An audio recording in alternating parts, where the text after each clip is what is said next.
Pour effectuer des réglages de ventilation, l'UISA doit être déverrouillé, ce que l'on reconnaît à ce cadenas ouvert.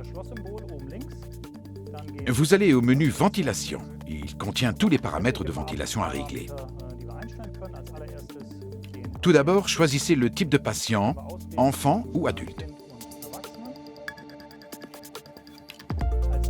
Puis le circuit patient, à savoir circuit à fuite, circuit double ou circuit monobranche à valve.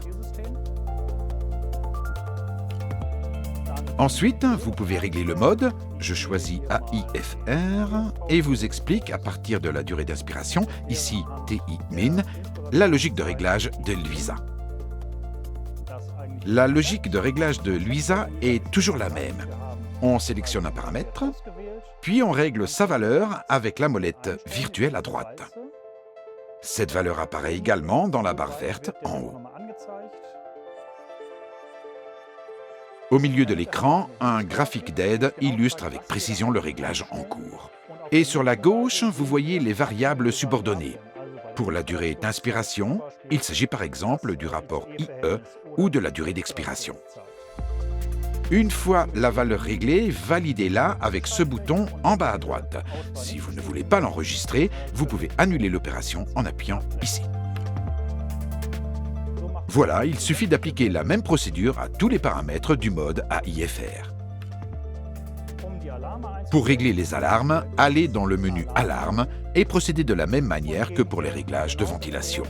Sélectionnez l'alarme à régler, par exemple volume courant bas. Vous retrouvez la molette à droite. Pour vous aider, vous pouvez utiliser le graphique représentant le volume courant actuel au milieu de l'écran. Ainsi, vous pouvez régler le seuil d'alarme volume courant bas en vous rapprochant par le bas du volume courant actuel, puis valider. La procédure est exactement la même pour le seuil d'alarme volume courant élevé ou les autres alarmes.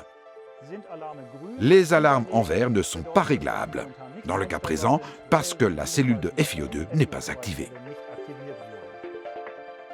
La liste des alarmes ne contient que les alarmes physiologiques. Les alarmes techniques ne sont pas réglables et n'apparaissent donc pas dans cette liste.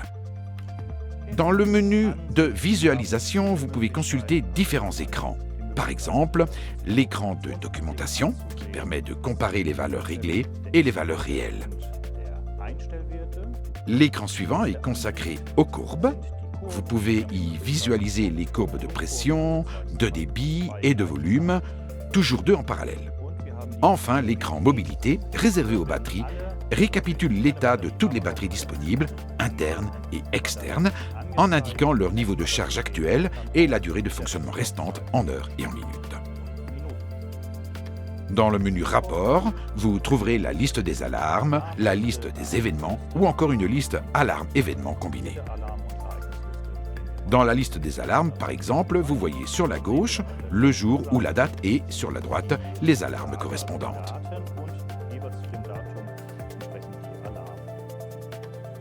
Dans le menu Système, vous pouvez effectuer tous les réglages qui ne sont pas directement liés à la ventilation, notamment les réglages programme, le test de circuit ou le calibrage et l'activation ou la désactivation de la cellule de FiO2. Vous trouverez un tutoriel pour chacun de ces points.